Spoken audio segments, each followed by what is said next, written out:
We begin the Gemara on the top of Daf Yud Ches Samad Aleph, right at the beginning where it says Velisni. So this is a Gemara that continues a discussion on the Mishnah where it brought Umayde Rabbi Shua. And the point Rabbi Shua was saying in the Mishnah in the beginning of the Perek is that in a case where a person volunteers information, and the example the Mishnah uses,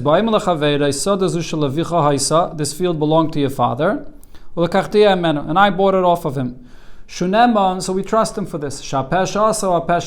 Because we never had any prior knowledge that it belonged to this guy's father. Now that you said that this was so, but we also have to believe you that you bought it from him.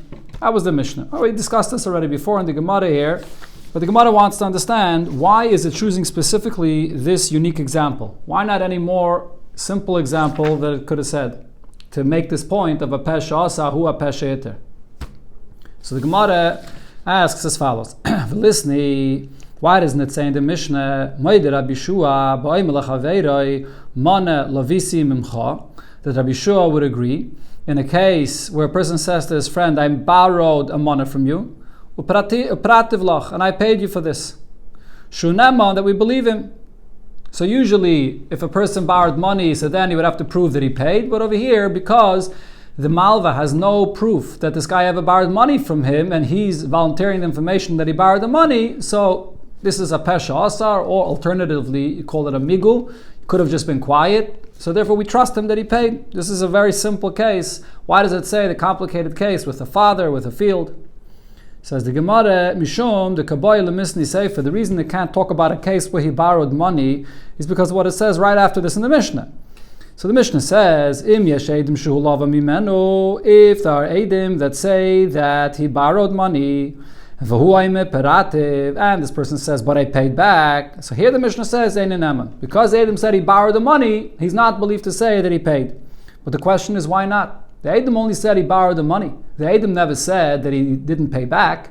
So does he have to bring eidim to prove that he paid back? Do eidim have to be present when he pays back the money?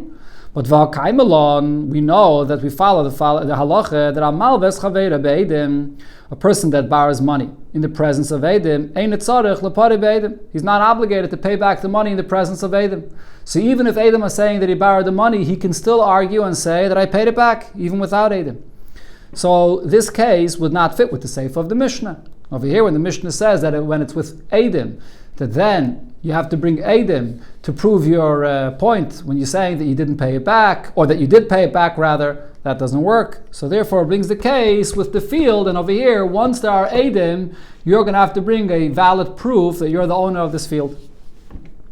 But there's another way that the Mishnah could have said this case there where Rabbi Shua is agreeing that we follow Peshasa Peshet. Why wouldn't the Mishnah say the following? That Rabbi Shua agrees when a person comes and tells his friend, your father had a money in my hands that I owed him. Whether he borrowed it or whatever it is, that I owed your father a money. Ve'achaltiv pras, literally translated, I gave him to eat half. In other words, he paid half. So this is what's usually known as a moide b'miktsas. He's admitting that he owes part and the other part he paid. What's usually the halacha of a moide b'miktsas? This is one of the cases where minat Torah, you have to make a shvua, you have to swear to back up the claim you're saying. So over here, what's the halacha? Shuhu nemam, that this person will be believed even without a shvua. And the reason again would be because a pesha sahu a pesha iter. Since nobody demanded the money of him and there's no proof that the money was ever owed to the father, he volunteered the information, so therefore we believe him to say whatever amount it is that he says that he paid, and he does not have to make a shvua. So this would be a case that the Mishnah could say instead of bringing the case with a soda, with a field. Says the Gemara, not necessarily. Ali b'deman. According to who is this true here, that he would be potter from a shvua in this case? If you're following the opinion of the Rabbanan, as the Gemara is soon going to quote here, there's a braisa with a machlokes between the Rabbanan and Rabbi Eliezer ben Yaakov about this very case here. When you have a person that is not speaking to a baldin, to someone that he's saying that I borrowed money from you, but he's telling this person that I borrowed money from your father and I paid your father. So regarding such a kind of case, where basically you have a yoirish, a person that's here, that it's the father that the money was borrowed from, so the Rabbanan say as follows: Ha'omri meishiv avei dahave. The Rabbanan say that not only in a case where the money was not being demanded of you. So then, because you volunteered the information, so apesh asa hu apesh iter, and you'll be potter from the shvua, even in a case where this person, this son, comes along and demands the money from you, but he doesn't know anything. And in such a case, when you say that I pay it half and I still owe you half, you're still going to be potter of a shvua. As Gemara here says, and the reason is, meishiv aveda hava, you're essentially returning a lost object. The person that was demanding the money from you had no idea about this loan. The money was never borrowed from him, it was borrowed from the father. So when you volunteer to pay half, you're essentially returning a lost object. And the halacha is, someone that returns a lost object does not make any shavua, as the Gemara will soon bring.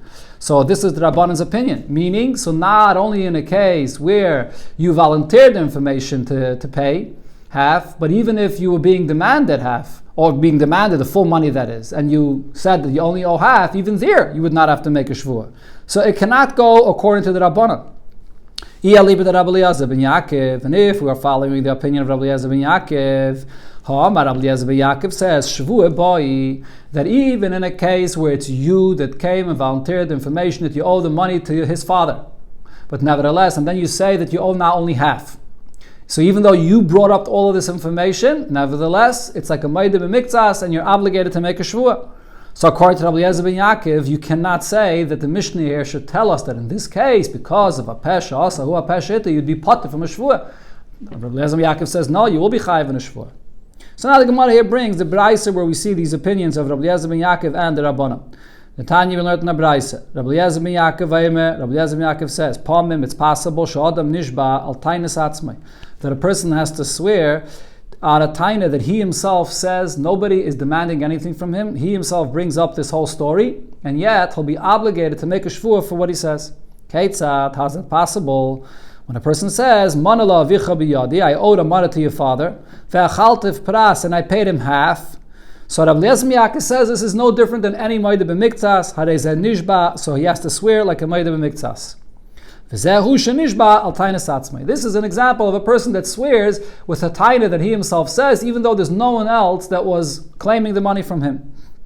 So here, this is Rabbi Eliezer ben Yaakov that says that in such a case, you'll still be chayiv to make a shvua. So that's what the Gemara said before. According to Rabbi Eliezer ben Yaakov, this cannot be the case in the Mishnah where it's saying that because of a pesha asa, who a pesha hitter, you'd be potter. On the other hand, Chachamim say, if you're not dealing with that person himself that you borrowed the money from, rather with his son, and he knows nothing, so whatever it is that you return to him, you're a meishav aveda. You're giving something back which for the son was completely lost. He had no way of retrieving it. So therefore, if you're a meishav aveda, you never make a shvua. And that's including even if the son demanded the money from you. Say if so, upater. According to the Chachamim, you're always going to be potter, not only in a case where there's a hapesh asa peshit, you volunteered the information, but even if not, even if the son demanded the money from you, it's still considered to be a meishav aveda. He had no way of proving or retrieving this money, and therefore you'll be potter from a shvua. So that's not a case that fits into our Mishnah. But here, the Gemara now questions this opinion of Rabbi Eliezer ben Yaakov himself. What did it just say here? Rabbi Eliezer ben Yaakov, Lesle Meishav Aveda. Does Rabbi Eliezer ben Yaakov not agree to this concept? When your person is returning a lost item, that we will not obligate him to swear to back up an argument or a claim that he's saying? So Rabbi Eliezer ben Yaakov, Lesle Meishav Aveda Potter. And Rashi here brings that this concept that a meishav aveda is potter of a shvua is not min haTorah, but Rashi's opinion here is that it's a takana midrabanan. Chachamim instituted this, that we don't want a person to say to himself, why should I bother with this object and return it if I'm going to run into problems and then I might be chayiv in a shvua. So a meishav aveda is not chayiv a shvua. In this case, where a person is returning this item that nobody even demanded of him, he's offering this information that he owes half of what he once owed the father. So there's no greater meishav aveda than this. You're returning something that the son never knew that this money was even owed. How would Rabbi Eliezer ben Yaakov in such a case say that you should still have to make a shvua? How could this be? So therefore the Gemara now reinterprets what Rabbi Eliezer ben Yaakov said. Rabbi Eliezer ben Yaakov was not speaking in a case where you just offered up all the information there, but rather there was a cotton that came and demanded the money from you. The son was a cotton and he demanded the money from you. Okay, the Gemara is going to ask on this now, but just to stop for a moment, so right here, all of the Achrayim asked the question, so if we are changing what Rabbi Eliezer ben Yaakov really meant to say, so then what the Gemara suggested before, that the case of the Mishnah should have been in a case where you offered up the information, and because you did, so there's a concept of a pesh also, a pesh hitter, and therefore you should be potter from a shvuah, that actually would fit with Rabbi Eliezer ben Yaakov. Before we quoted Rabbi Eliezer ben Yaakov as saying that even in such a case you would still have to make a shvuah.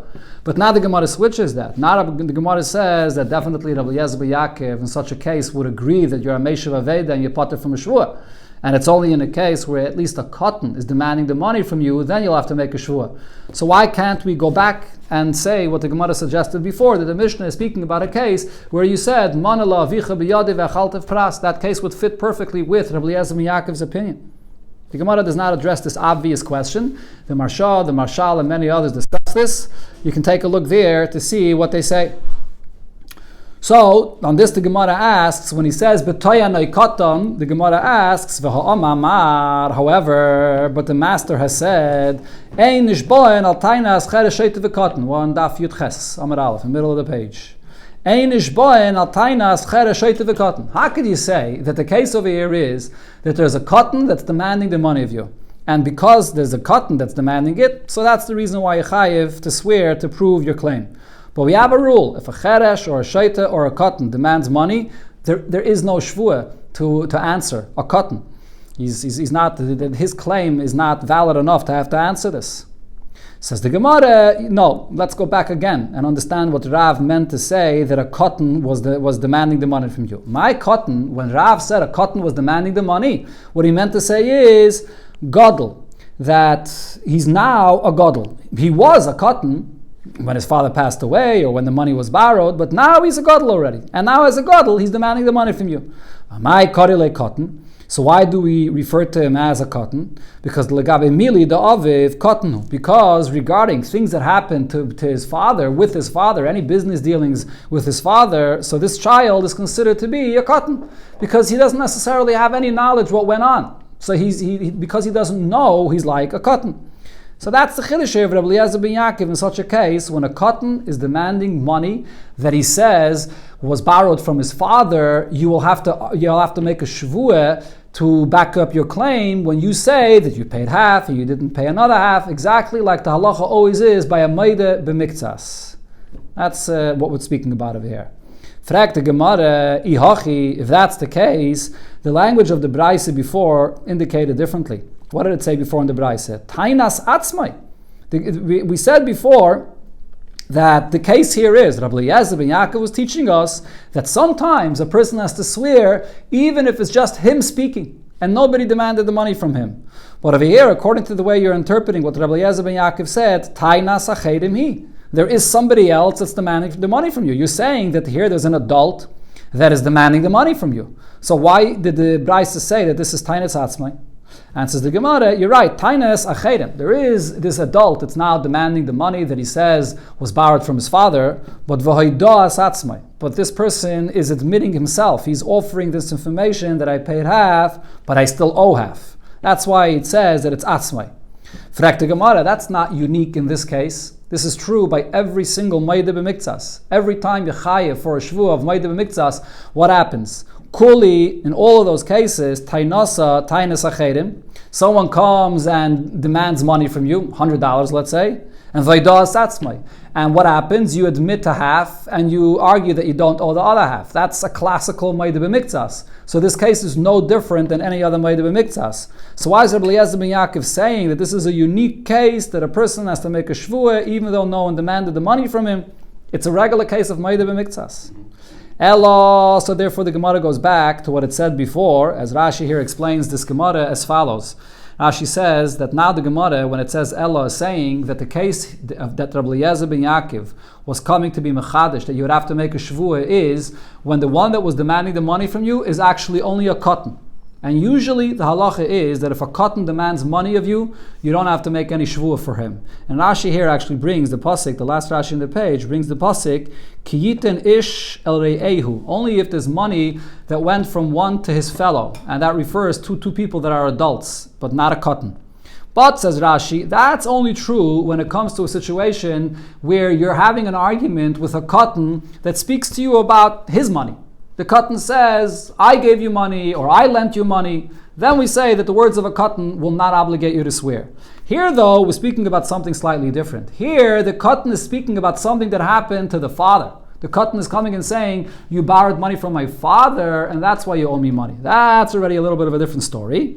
And therefore, the Gemara says, Hacha over here, b'derabe kamiflagi. The argument, whether in such a case, when a katan speaks in the name of his father, so to speak, whether you would be chayiv to make a shvur when you're a meide b'miktsas, when you're agreeing partially to that claim, here this will actually depend on something that Rabbi said, a very fundamental point that Rabbi said, explaining the entire concept of the shvur by every meide b'miktsas. And the Gemara here gives a whole introduction, bringing what Rabbi said to explain what's the story with the shvur by every meide b'miktsas. What did Rabbi say? The Amar Rabbi said the following thing. This is a famous Gemara in the beginning of Bab Metzia. Why did the Torah say that a person that admits partially to a claim that he has to swear for this? Now, what's really the question of Rabbi? Why should he not have to swear? So the question that Rabbi is asking is, as Rashi explains there in Bab Metzia, is you're really offering to pay back something that you so easily could have denied. The person that demanded the money from you has no edim, and therefore you could have easily been a kaifer akayel. You could have easily just denied the whole story. Correct. Or you could have said, correct, that it never happened. So the fact that you're agreeing to pay half, you're a meishiv aveda. You're offering to return something which was lost. So therefore, why would the Torah obligate a person that's a meide b'miktsas to pay? So Rabbi explains, because no, we don't look at this person as a meishiv aveda, that he's returning something that he could have so easily denied. Because actually, chazake eino demeis panav b'fnei b'chayva. We have the following assumption, that when a person borrows money from someone, he has a very hard time denying that he owes this money to the face of this person that he borrowed the money from. And therefore, actually over here what's going on is, he would love to have denied all of the money that this person is demanding of him. The reason that he didn't, even though he's a liar, and he would love to have denied the whole thing, a person doesn't have that audacity to go and deny this whole thing. So we can't look at this person, which is a meide b'miktsas, as someone that, oh look, he's so honest, he's offering that he paid half. No, that he's ready to still pay half, that is. No, we don't look at it that way. We actually look at him that he's actually a liar, but he's just having a hard time denying the whole thing, and therefore he admits to half. That's one point that the Rabbi says for meide b'miktsas, which is actually the main point that the Gemara will focus on. If the Tuvah has an aid, then he has to that's a different story. Right. And we're speaking about meide b'miktsas, where the one that demands the money has nothing, no proof at all. Now, there's an additional point that Rabbi says. This is actually not relevant for the point that we're going to see here soon, but the Gemara brings the full statement that Rabbi said. And now Rabbi comes to address another question. And this is a few pshatim here in this Gemara, but this is the way Rashi explains it in Bab Metzia. But now really, this individual that is agreeing that he still owes half, he would have been ready to admit to it all and pay it all. Now, the reason why the Gemara is saying this, as Rashi explains, why is all of a sudden the Gemara looking at this from the reverse? Again, don't forget, when this person is admitting to half and denying half, we don't really know what's going on. We're assuming, we're trying to figure out whether this person is a liar or not. Now the Gemara says it's actually possible that it's the other way around, that really he would love to pay the whole thing. Now, why is the Gemara saying this? So Rashi says in Bab Metzia that the reason is because if we are going to come along with the assumption that this person is a liar, and he would have loved to deny the whole thing and steal all the money. It's just that it's too much of an audacity for him to do that. So then, how can we obligate this person to make a shvur in the first place? We have the following rule, as Rashi quotes there in Bab Metzia. If you suspect someone of stealing, you certainly should suspect him of swearing falsely. So what are you going to gain by having him swear that he owes this money, only owes half and not the other half? He's going to swear falsely, just like he was ready to steal the money. That's a different story. Here we're talking about a shvur min ha-Torah. Here we're talking about a shvur of meide b'miktsas min ha-Torah. So the question is, what are we gaining with the shvur? So therefore the Gemara says, there's another possibility here, that really this person is honest and he would love to pay the whole thing. So why did he not admit to it all? Because he doesn't have the money up front right now to pay it all. So therefore he's trying to avoid full payment today. So he says, I only owe you half, and he'll pay half today.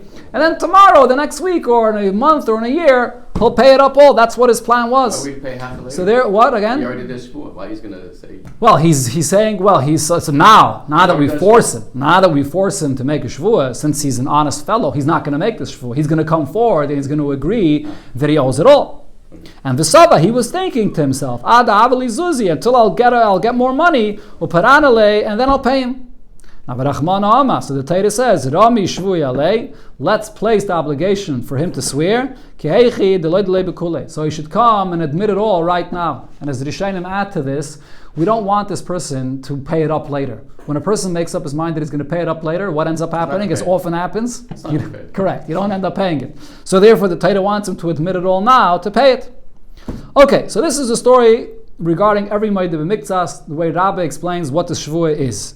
Now, the first part of what Rabbi says was a very fundamental point. The only reason we force a person that's Moed B'Miktzas to make a Shvuah, and we don't look at him as this honest person, look, he was so nice, he admitted to half, is because we say, no, actually the contrary could be true. He's really a Ganav. It's just that he doesn't have the audacity to steal it all. That's a very big fundamental point regarding a Moed B'Miktzas. Now the question is, does this apply in a case when you're not facing the person that you borrowed the money from him?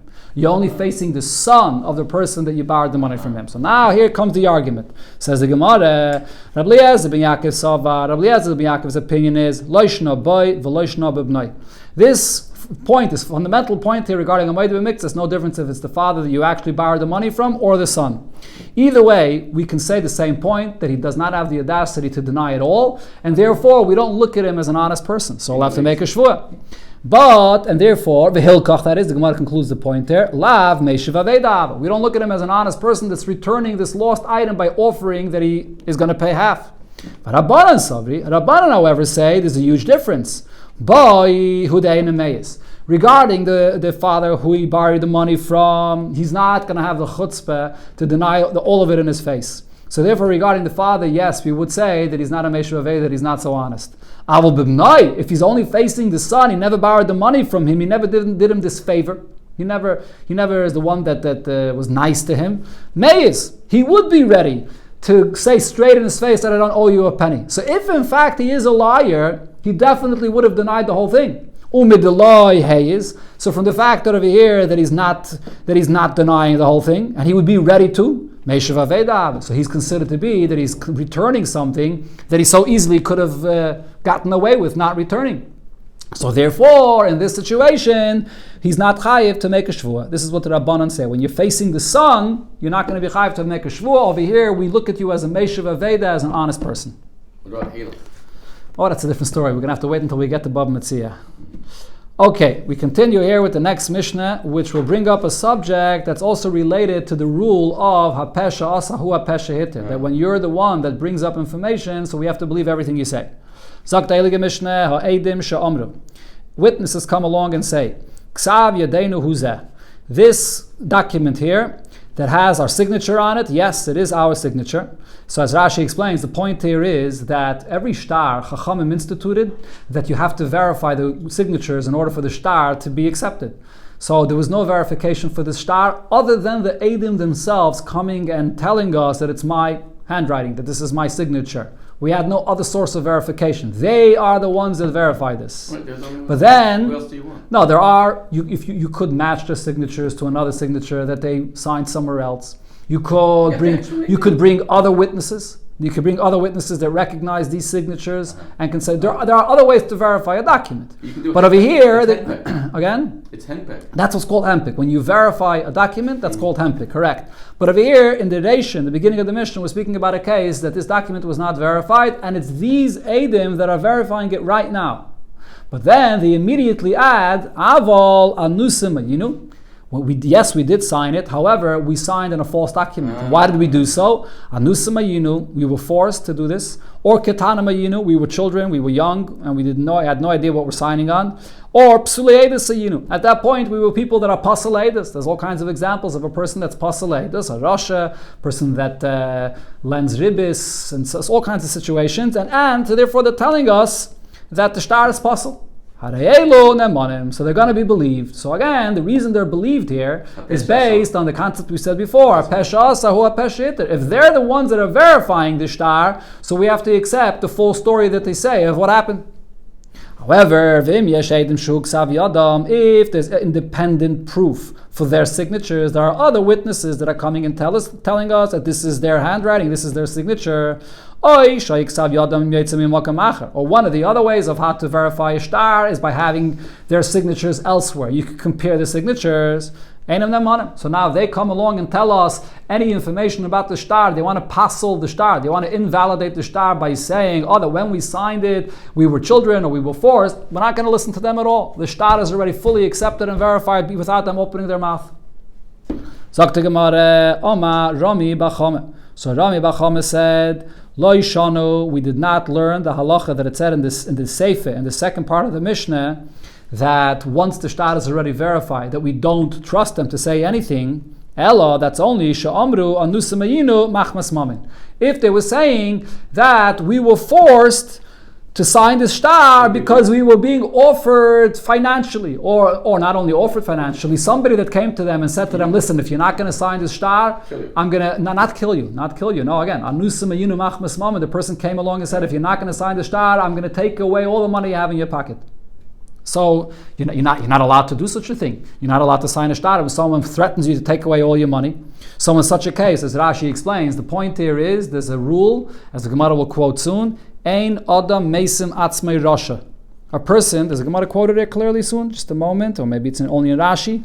Ein Adam Mesim Atzmei Rasha. A person is never believed to say that I am or I was a Rasha. So over here, if you're coming and saying that, you know why I signed the shtar? Because I wanted to save myself from this guy stealing money from me. So then you're essentially making yourself a Rasha. You were ready to sign on a false document just because you wanted to save yourself $1,000 or $10,000, doesn't matter how much money it was. So you're making yourself a Rasha, that's why they're not believed. Even in this case here, where the shtar was already fully verified, without them, but now they're coming and saying that when we signed this shtar, the reason we signed it is because the person threatened to kill them. And that's why they signed it. Then they actually are believed. Then you're not making yourself a Rasha. So then you will be believed to say that the shtar is invalid because you signed it, you were being forced to sign it. This is what Rami Bachome said. So again, the Gemara now understands that Rami Bachome is speaking about the Sefer of the Mishnah when the shtar is already valid without their certification. It was already valid from before. Says the Gemara, Amalei Rave, or Amar Rave said, Kol Kemini. In such a case, where the shtar was already validated without them, would they now be believed to invalidate the shtar and say that we signed it and it's a false document because someone threatened to kill us? Are they believed to say such a thing? Can't be. Why? We have the following rule when it comes to Eidus, a very fundamental rule regarding testimony.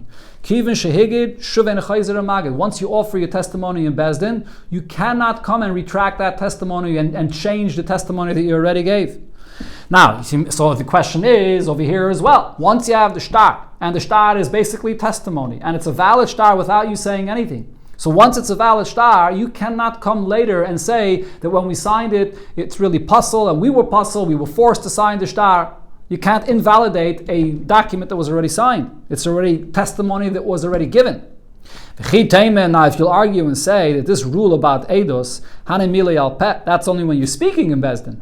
But when you speak about testimony that's in the signatures of a shtar, maybe over here they could retract and come now and invalidate this shtar. Says the Gemara, but that's not true because we have another rule regarding every shtar. But Reish Lakish said, anytime Eidim sign on a shtar, the validity of the signatures of a shtar is as strong as Eidim that was standing in front of us and speaking to us and have been interrogated by the Bezdin. So therefore, the signatures on the shtar is a full-fledged testimony. So how could the Rami Bachome here say that they can come after the fact, and after the shtar has already been independently verified, and they are going to come now past the shtar? Says the Gemara, so we have to switch what Rami Bachome said. Ella rather, ki itmer, areisha itmer. The statement before of Rami Bachome was actually taught regarding the reisha of the Mishnah. What did it say in the reisha of the Mishnah? Hareyelu nemanin. That in the case when the shtar was not independently verified, it's these Eidim themselves that are coming to verify the shtar right now. If Elaki Itmer, yeah, this statement that Rami Bar Chama said goes on the Reisha of the Mishnah. That over there, what was it speaking about in the Reisha? When the shtar was not independently verified, they are the ones that are verifying the shtar right now. And on this, the Mishnah said that they are believed to add and say that yes, we signed the shtar, but we were forced to sign it, and therefore what's written in the shtar is false. And on this, Amar Rami Bar Chama. So regarding this, Rami Bar Chama says, Lo yishanu ela shamru anusim ayinu machmas nefashos. We will only accept what they say if they're telling us that they were forced because they were being threatened to be killed. Over here we accept it. And the reason is because since the shtar was not independently verified before, they are the ones that are giving the testimony right now to verify this shtar, to verify these signatures. So if Teich Kedei Dibur is if in one statement they add immediately, yes, it's our signature, but we were forced to sign this falsely, so then we have to accept what they say. This is not going to fall under the category of Kivin Shehigid, Shuvin Echayzer Maga, that you can't retract the edus that you're saying because you're the one that's validating it right now. But this is only if it's Machmas Nefashes, if they come and say that we were forced to sign this because our lives was in danger. Avol Omru Anusameyinu Machmas Mamain, but if they come and say, yes, this is our signature, but then they come and add and say that what happened, why did we sign it? Because you wanted to save money that someone threatened to take away from us. Then Ein Amanim. Then they will not be believed. So the Gemara here actually says it. And the reason is, my timer, what's the reason? Ein Adam Meisen Atzmi Rasha. A person is not believed to testify and say that I am a Rasha. That's the rule. So therefore over here, even though they are adding and they're telling us this information, and not only that, before what the Gemara said, there's a very strong reason to believe them because HaPesha so HaPesha hit it. If I'm validating this whole shtar, shouldn't you have to believe the whole story that I said, that this is the circumstances and therefore the shtar is really false? But nevertheless, this concept of Eino de Meisam Atzmei Rasha is even stronger. The fact that we don't allow a person to make himself a Rasha is even in a case where he has a good reason to be believed. The Pesha sa Pesha Yitter, still Eino de Meisam Atzmei Rasha, and therefore that's what Rami Bar Chama came to say, that in the Reisha of the Mishnah, when it said Anusim Ayinu is believed, that's only Anusim Achmas Nefashais, when they're not making themselves a Rasha, but Anusim Achmas Maming, when they're making themselves a Rasha, they will not be believed. Okay, we'll stop over here. The next piece continues to the next page, Mr. Shem, the next share.